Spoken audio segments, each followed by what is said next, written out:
नोरमा group, जो सोचता है वो करता है। आपके अपने सपनों का आशियाना।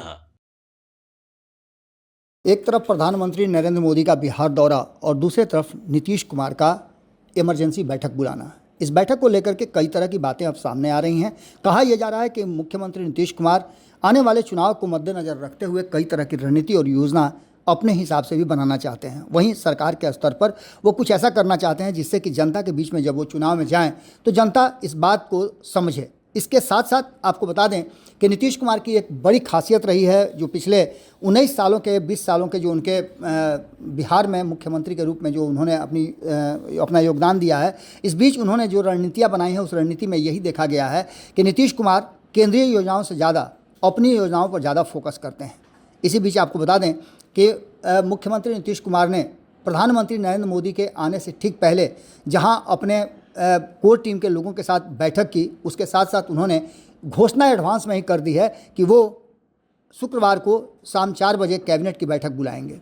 कैबिनेट की बैठक में क्या कुछ निकल के सामने आएगा ये तो देखने वाली बात होगी, लेकिन हर मंगलवार को कैबिनेट की बैठक पहले हुआ करती थी, जो आजकल नहीं हो रही है। हो सकता है कि नीतीश कुमार की व्यस्तता हो या कोई और कारण रहा हो, या फिर इस बात का इंतजार नीतीश कुमार कर रहे हों कि प्रधानमंत्री नरेंद्र मोदी आकर के बिहार में क्या कुछ करते हैं और किस तरह का उनका भाषण रहता है, क्या सौगात देते हैं। इन सभी बातों को लेकर के हालांकि इसकी पहले से रूपरेखा तैयार कर दी गई है और नीतीश कुमार को जानकारी भी है कि प्रधानमंत्री नरेंद्र मोदी के कार्यक्रम में क्या कुछ होने वाला है और बिहार को क्या क्या मिलेगा, क्योंकि बिहार के मुखिया हैं तो ऐसी स्थिति में उनको जानकारी हर बात की होनी ही चाहिए।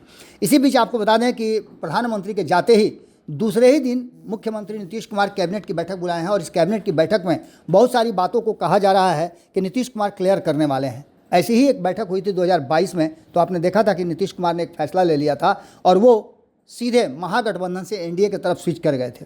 मुख्यमंत्री नीतीश कुमार एक बार फिर से कैबिनेट की बैठक बुलाए हैं और मुख्य सचिवालय स्थित मंत्रिमंडल कक्ष में शुक्रवार को शाम 4 बजे यह बैठक आहूत की जाएगी। बैठक में मुख्यमंत्री नीतीश कुमार के अलावा सभी विभागों के मंत्री मौजूद रहेंगे।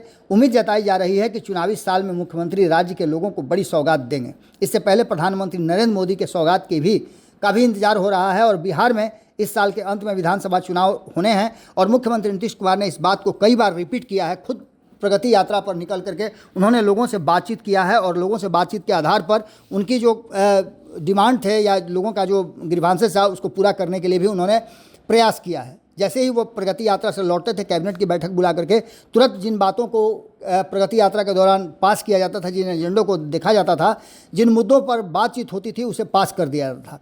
चुनाव से पहले सरकार जनता के लिए एक जो किए गए हैं वादे, उस सारे वादों को पूरा करना चाहती है और राज्य के लोगों के लिए बेहतर से बेहतर सुविधा और विकल्प देने के लिए मुख्यमंत्री नीतीश कुमार संकल्पित हैं। ये बात उन्होंने कई बार रिपीट किया। मुख्यमंत्री नीतीश कुमार कई बार इस बात को कह चुके हैं कि चुनाव से पहले सभी कार्यों को पूरी तरह से समाप्त करना होगा, वरना हम लोगों के पास क्या मुंह लेकर के जाएंगे। मुख्यमंत्री कई दफ़े यह कह चुके हैं और दबाव भी बना चुके हैं कि काम को पूरा करने में किसी भी तरह की कोताही नहीं होनी चाहिए, क्योंकि जनता के जो डिमांड है और जो लोगों की सुविधाओं के लिए जो कार्य किए जा रहे हैं वो सरकार करती रहेगी। ऐसे में माना जा रहा है कि चुनाव से पहले भी कैबिनेट की बैठक कई बार बुलाई जाएगी और इस कैबिनेट की बैठक में कई फैसले किए जाएंगे। लेकिन इस कैबिनेट की बैठक का विशेष महत्व इसलिए हो जाता है कि एक तरफ प्रधानमंत्री नरेंद्र मोदी का बिहार दौरा और बिहार दौरे में प्रधानमंत्री नरेंद्र मोदी जो सौगात बिहार को देंगे उसको लेकर के नीतीश कुमार की प्रतिक्रिया क्या होती है और उसके अगेंस्ट या फिर उसके पक्ष में नीतीश कुमार क्या कुछ कहते हैं। इस कैबिनेट की बैठक के बाद कई तरह के कयास भी लगाए जा रहे हैं। वहीं आपको बता दें कि रोजगार और नौकरी के मामले में मुख्यमंत्री नीतीश कुमार काफ़ी सजग हैं। उन्होंने 12 लाख नौकरी और रोजगार चुनाव से पहले देने का वादा किया है और उसे पूरा करने के लिए भी वो संकल्पित हैं। इसके साथ साथ आपको बता दें कि सरकार की ओर से विभागों को लेकर के रिक्तियाँ मांगी जा रही है। बिहार सरकार 10 विभागों में खाली पड़े जो पद हैं उस पर बम्पर बहाली का आदेश जारी करने वाली है। मुख्य सचिवालय ने सभी विभागों की नियुक्ति प्रक्रिया तुरंत शुरू करने का निर्देश भी दिया गया है। इस भर्ती से राज्य के युवाओं को बड़े पैमाने पर रोजगार और का मौका मिलेगा। बिहार सरकार ने 49,591 पद को भरने की प्रक्रिया शुरू करने का निर्देश दिया गया है। ऐसे में माना जा रहा है कि चुनावी साल में सरकार और भी कई सौगात राज्य के लोगों को देगी। इस बीच आपको बता दें कि एनडीए गठबंधन को लेकर के और नीतीश कुमार और भारतीय जनता पार्टी के रिश्तों को लेकर के भी कई तरह की चर्चाएं चल रही हैं।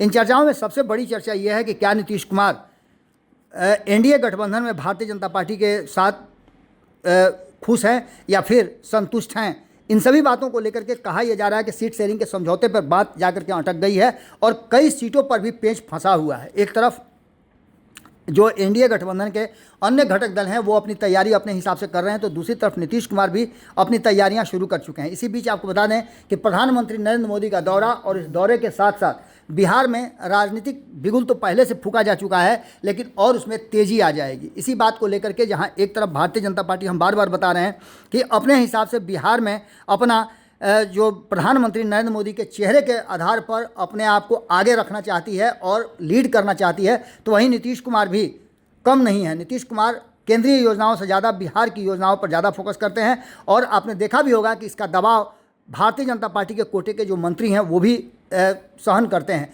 नीतीश कुमार अपने हिसाब से मंत्रिमंडल चलाते हैं और मंत्रिमंडल के सभी विभागों के मंत्री जो हैं वो भी नीतीश कुमार के निर्देश पर ही काम करते हैं। आपको बता दें कि जिस तरह की परिस्थिति उत्पन्न हुई है उसमें आने वाले चुनाव को लेकर के नीतीश कुमार की प्रतिष्ठा दांव पर फंसी हुई है और नीतीश कुमार इसके लिए कोई भी कोर कसर छोड़ना नहीं चाहते हैं। नीतीश कुमार ने पहले ही अनाउंस कर दिया है कि इस बार भी मुख्यमंत्री का चेहरा वही होंगे। उनकी पार्टी की तरफ से इस बात को लेकर के स्पष्ट कर दिया गया है और भारतीय जनता पार्टी को बता भी दिया गया है।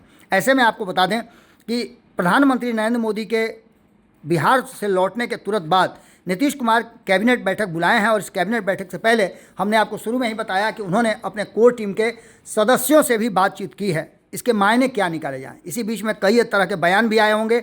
आपने देखा होगा कि दिल्ली में एक तरफ जहां मुलाकातों का दौर चल रहा है, गृह मंत्री अमित शाह से जाकर के मिले हैं कई नेता, तो वहीं आपको बता दें कि चिराग पासवान और जीतन राम मांझी की भी मुलाकात हुई है। इसके बाद जेपी नड्डा से भी मुलाकात हो रही है। यानी दिल्ली में मुलाकातों का दौर जारी है और पटना में नीतीश कुमार इंतजार कर रहे हैं प्रधानमंत्री नरेंद्र मोदी के बिहार आने का। बिहार में प्रधानमंत्री के सौगात के बाद नीतीश कुमार किस तरह का फैसला लेते हैं, इस पर सबकी नज़र टिकी हुई है और बिहार में क्या कुछ आगे की रणनीति नीतीश कुमार तय करते हैं, ये भी देखने वाली बात होगी। इन सब के साथ नीतीश कुमार पर सबकी निगाह टिकी हुई है कि नीतीश कुमार का फैसला आखिर क्या होता है। लंबी चुप्पी के बाद नीतीश कुमार जब चुप्पी तोड़ेंगे तो क्या कुछ कहते हैं, देखना दिलचस्प होगा। आपके सपनों को हमने सजाया है, ई होम्स पैनोरामा को हमने बनाया है। ई होम्स मेरा एक सपना था जिस पे मैं पिछले 4 साल से काम कर रहा था। हमने जो बनाया है वो सबने है माना। ई होम्स पैनोरामा में हो आपका भी आशियाना। और फाइनली हमने 2021 में इस प्रोजेक्ट को लॉन्च किया। बहुत लोग अप्रिशिएट कर रहे हैं कि पूर्णिया जैसे शहर में, बिहार के, एक तो बिहार की बात करें उसमें भी पूर्णिया जैसे छोटे जगह में इस तरह का लाइफस्टाइल देना, ये सुन के हम लोगों को बहुत अच्छा लगता है। ई होम्स में हमने कुछ और भी किया है, जैसे हम जिस जगह में रह रहे हैं हमारे फैमिली सिक्योर हो, उनको सिक्योरिटी का ध्यान में रखा है। आपकी सुविधा और सुरक्षा आपके लिए खास है, ये आपका विश्वास है। इसमें आर्टिफिशियल इंटेलिजेंस का 7 लेयर सिक्योरिटी का हमने इस्तेमाल किया है। लस ग्रीन कैंपस को बनाया है। यदि हमारा बाउंड्री वाल है तो वो वर्टिकल गार्डन है। ये जितनी भी फैसिलिटी होता है एक इंटरनेशनल टाउनशिप में ई होम्स है, ये हम लोग विश्वास नहीं कर पा रहे हैं। जो भी हमारे मित्र दोस्त या जो भी हमारे बाहर के बाहर आते हैं तो हम लोगों को बहुत अच्छा सुनने को मिलता है और बहुत अच्छा क्रेडिट मिल रहा है। वो सारा हमने सिर्फ एक बिल्डिंग नहीं बनाया, हमें एक बहुत अच्छा लाइफस्टाइल दिया ई होम्स में, और मेरा एक सपना था जिसको मैं आज फुलफिल होते हुए देख पा रहा हूँ। ये आपका आवास है। ई होम्स पैनोरामा में अब आपका निवास है। E Homes Panorama, luxurious lifestyle redefined. Panorama group, जो सोचता है वो करता है। अगर ये वीडियो पसंद आई और वह बिहार के राजनीति और बिहारियत से सरोकार रखेनी तो सब्सक्राइब बटन दबा के चैनल के सब्सक्राइब कर ली। ओजे एगो घंटी बा, ओकरा बटन दबा देला से कुल सटीक और मारक खबर रुआ मुफ्त में मिल जाई। अगर रुआ पत्रकारिता के हमनी के नया प्रयोग में सहयोग कर चाहतानी तो ज्वाइन बटन दबा दी।